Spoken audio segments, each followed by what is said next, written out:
The courtroom is dead silent. Pioneer Electric's lawyer is mid-sentence, delivering what feels like the final nail in the coffin for Bill and Nathan's case. The key witness is still missing. The most damning evidence has just been thrown out. The town of Hope Valley has fought for so long, sacrificed so much. And right now, in this moment, it looks like justice might not come after all. And then the doors burst open. A man stumbles in, dirty, exhausted, carrying a box that could change everything. The entire room holds its breath because sometimes the truth doesn't arrive on time. Sometimes it walks through the door at the very last second. And when it does, nothing in the world is more powerful. This episode doesn't ease you in gently. It drops you straight into the heart of everything Hope Valley has been building toward. And it does so with the kind of quiet, deliberate energy that makes this show so easy to love. The morning starts at Nathan's home, and right away there's a stillness to it that feels intentional. Nathan moves carefully around the house, gathering a small handful of blooming aster flowers and arranging them in a vase. It's a small gesture, the kind most people might overlook. But for anyone who has followed Nathan's journey this season, it lands with tremendous weight. These aren't just flowers. They're a symbol of patience, of something beautiful that only comes when you stop trying to force it and simply wait for the right moment. When Allie notices the flowers and asks about them, Nathan doesn't hesitate. He tells her they're Elizabeth's favorite and that he's been waiting for them to bloom before making his next move. Because Nathan has made a decision. He's almost ready to propose to Elizabeth. He's been carrying this intention quietly, carefully, the way he carries most things, with steadiness and without rush. But he wants to wait until the trial is behind him. He doesn't want the weight of everything Pioneer Electric represents to hang over what should be one of the most meaningful moments of his life. That detail alone tells you everything about who Nathan is as a person. He's not someone who acts on impulse. He thinks about timing, about meaning, about doing things right. And so the flowers sit in their vase, blooming at last, waiting for the moment to be perfect. Allie, warm and perceptive as always, immediately promises to help. She offers to babysit LJ when the time comes, so Nathan and Elizabeth can have a proper evening alone together. It's a quiet exchange between the two of them, but it carries a tenderness that sets the emotional tone for everything that follows in this episode. There's a sense of something building, something about to shift, and the show lets you feel it without spelling it out. Elizabeth arrives shortly after with LJ, and she's already made her own plans for the day. She tells Nathan she's asked Florence to cover for her at the schoolhouse so she can attend the trial. She wants to be there, not because she has a role to play in the courtroom, but because Nathan does, and she wants him to feel her presence. That kind of quiet loyalty is woven all through this episode, and it's one of the reasons the emotional beats hit as hard as they do. People in Hope Valley show up for each other, not with grand speeches or dramatic declarations, but simply by being present when it matters. Meanwhile, across town, Bill and Georgie are doing what they always do before a fight. They're preparing. Bill has made waffles, because of course he has, and the image of this seasoned, gruff, deeply principled man making homemade breakfast the morning of the most important trial of his career is exactly the kind of detail that makes Bill Avery one of the most beloved characters this show has ever produced. Georgie appreciates the gesture, but she's focused. She gently reminds him that breakfast, as wonderful as it is, cannot replace preparation. They go over the case one last time, checking every angle, making sure they're ready for whatever Pioneer Electric's defense throws at them. When Nathan joins them, the mood shifts slightly, because there's a problem, and everyone in that room knows it. Their most critical witness, Christopher, is still missing. Nobody knows where he is. Nobody knows if he's safe. And without him, the case rests on signed testimony, circumstantial connections, and the hope that the truth is powerful enough to stand on its own. It's an uncomfortable place to be standing the morning of a trial. Bill doesn't show panic, because Bill never shows panic, but the concern is there beneath the surface. Nathan carries it differently, with a kind of controlled worry that he's clearly been sitting with for a while. Georgie holds it together through sheer determination. The three of them are about to walk into a courtroom and fight for an entire community, and they're doing it one witness short. Elsewhere, LJ is at school, and the world looks very different from where he's standing. His classmates are buzzing about an upcoming hiking trip, a chance to climb up and see the whole valley from above, and LJ wants in. He's told to check with Elizabeth first, and you can already see the tension forming around that small moment. The tension between a boy who wants to stretch his wings and a mother who loves him enough to worry. It's a quieter thread running through the episode, but it connects beautifully to the larger themes that the episode keeps returning to. The ideas of protection and trust, of knowing when to hold on and when to let go. and of understanding that sometimes the people who love you most are the very ones who feel like they're holding you back, even when they aren't. Back in town, Elizabeth crosses paths with Lucas at the saloon. She's posting flyers for the upcoming Harvest Festival, keeping community life moving forward the way she always does. And she takes a moment to ask Lucas if he'd consider performing his magic act again. It's a warm, low-stakes ask. The kind of thing that would have been easy for Lucas to agree to before the weight of his campaign started pressing down on him. But Lucas apologizes. He tells her that the election has his complete focus right now, that the expectations being placed on him are heavy, and that he simply doesn't have the space to think about magic tricks. There's something almost sad about that admission. The idea of a man so consumed by the pressures of public life that he's set aside the parts of himself that made him joyful and human. Elizabeth listens. And then she does what Elizabeth always does. She doesn't dismiss his concerns or tell him to lighten up. She looks at him and reminds him of something real. She tells him he has been a strong leader for Hope Valley, that the town has seen what he's capable of, and she encourages him to trust himself, to remember who he is beneath the campaign posters and the debate prep and the pressure. It's a small moment between two people who have a complicated but genuinely caring history, and it lands quietly and honestly. Lucas doesn't transform overnight, but something in him shifts. You can see it. The seed has been planted,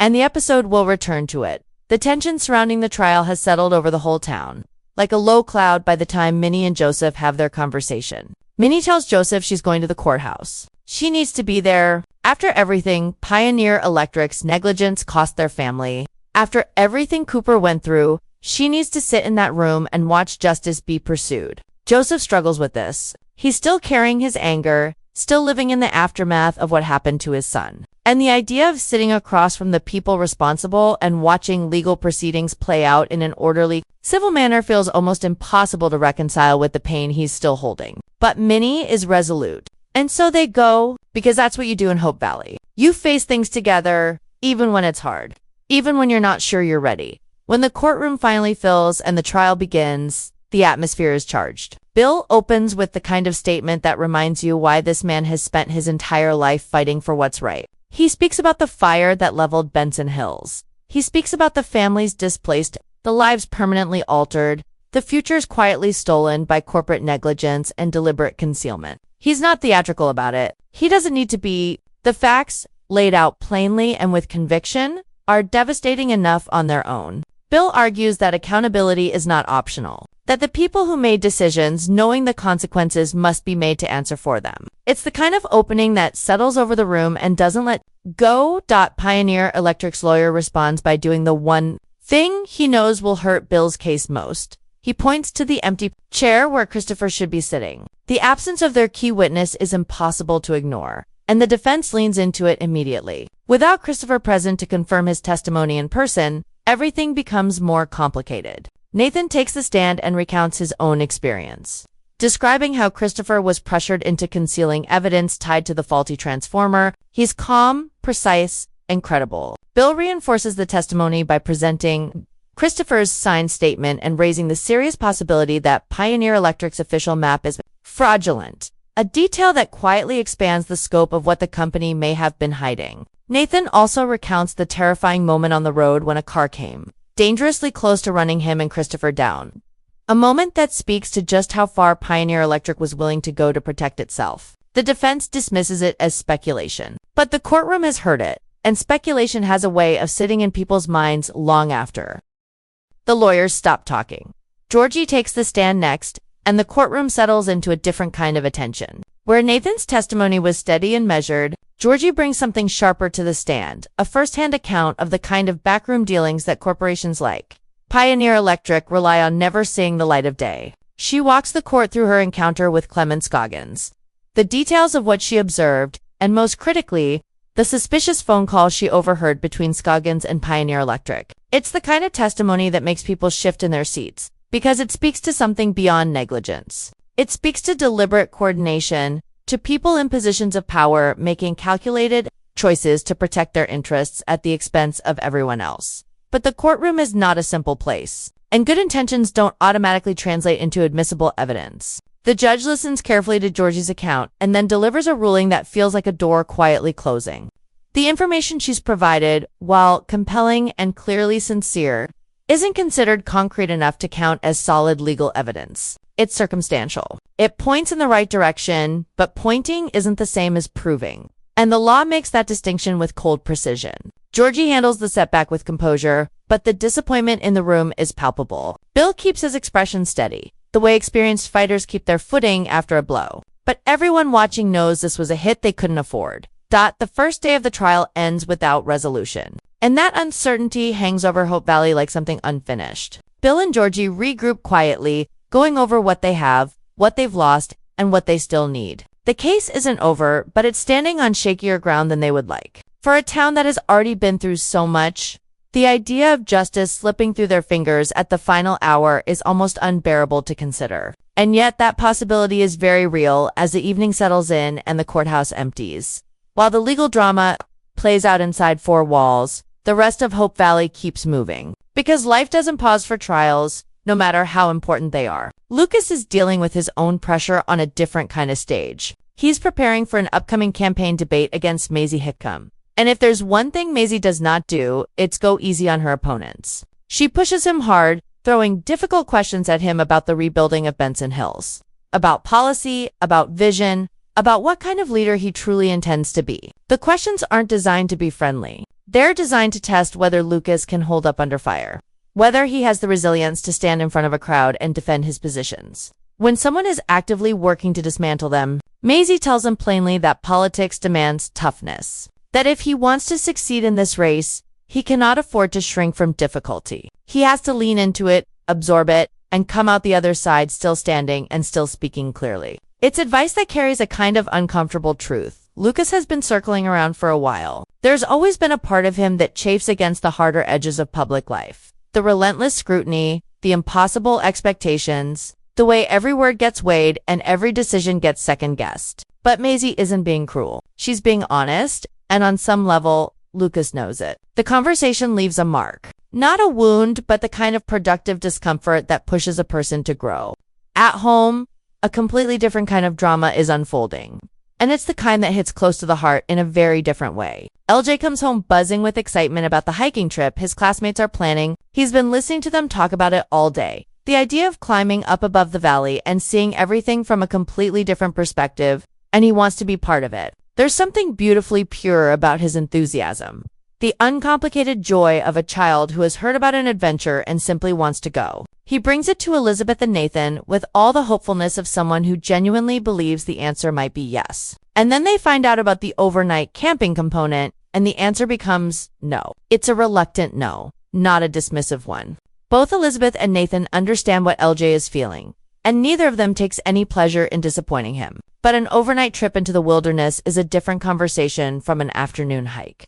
And as his parents, they simply aren't ready to say yes to that. LJ doesn't receive this well. The disappointment lands hard on him, the way disappointments always land hard on children who were so certain they were about to get something wonderful. He feels held back, constrained, like the people who are supposed to love and support him are instead the ones building the walls around him. It's a tension the episode handles with genuine sensitivity, because both sides of it are understandable. LJ isn't being unreasonable for wanting to go. Elizabeth and Nathan aren't being unreasonable for saying no. But standing in the middle of that space, feeling the gap between what you want and what you're allowed to have, is one of the more quietly painful experiences of growing up. And the show doesn't rush past it or resolve it to ice. It lets the feeling sit, because that's what real life does. Some disappointments don't get fixed by the end of the day. Some of them just have to be lived through. The second day of the trial arrives with renewed tension, and what happens in that courtroom shifts everything. Whitaker takes the stand for Pioneer Electric's defense,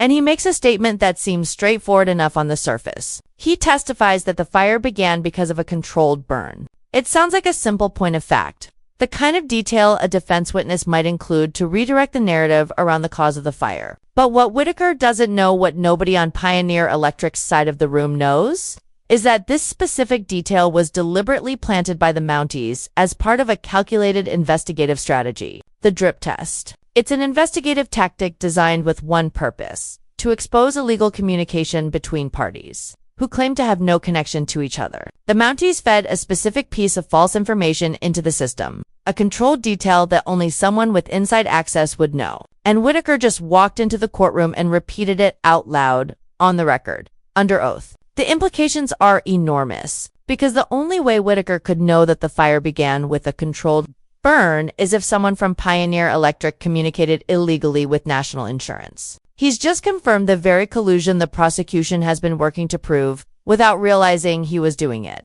Bill moves immediately. He seizes the moment with the kind of precision that comes from decades of fighting cases like this one, pointing out clearly and directly that Whitaker's knowledge of that specific detail is not something that could have come from any legitimate source. The courtroom absorbs this revelation slowly, and then, all at once, the pieces are connecting in real time, in front of everyone. And there's a momentum building in that room that feels almost electric. This is the turning point the prosecution has been waiting for. The crack in Pioneer Electric's carefully constructed defense, and Bill drives straight toward it. Then, Rosemary takes the stand, and the energy in the room changes completely. Rosemary has never been someone who does anything quietly, and her testimony is no exception. She walks the court through exactly how she uncovered the evidence linking Pioneer Electric and National Insurance, laying out the connections with the kind of clarity and passion that cuts right through legal language and lands directly in the gut. She's not just reciting facts, she's telling a story about what happened, why it matters, and what it cost the people of this community. And the townspeople sitting in that courtroom feel it.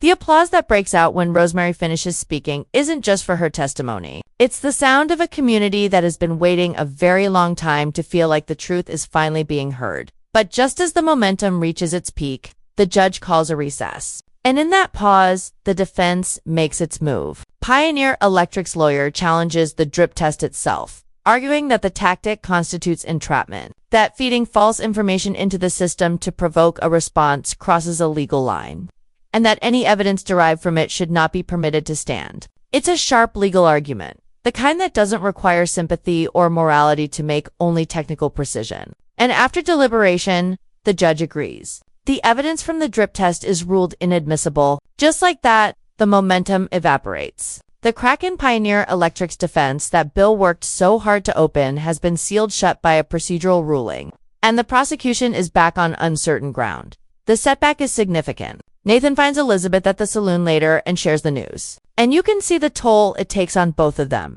Not just the legal disappointment, but the emotional weight of watching justice get this close and then slide back again. Bill decides to increase the reward for anyone with information on Christopher's whereabouts, hoping to draw him out of hiding. But Nathan has reservations. More public attention around Christopher's location could make an already dangerous situation worse. If Pioneer Electric was willing to run someone off a road to protect themselves,